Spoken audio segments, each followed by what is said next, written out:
You are looking at Julian's pronunciation guide, where we look at how to pronounce better some of the most mispronounced words in the world, like this other curious word. But how do you say what you're looking for today?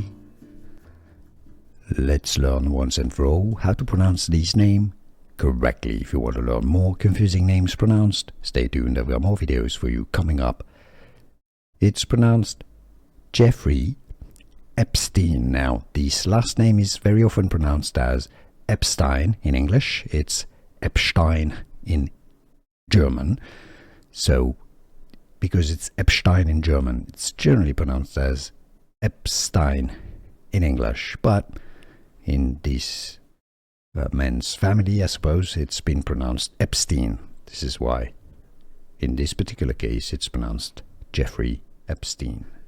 Here are more videos on how to pronounce more confusing words and names too many mispronounced. Like this video if you found it useful. I appreciate your support. I'll see you soon and thanks for watching.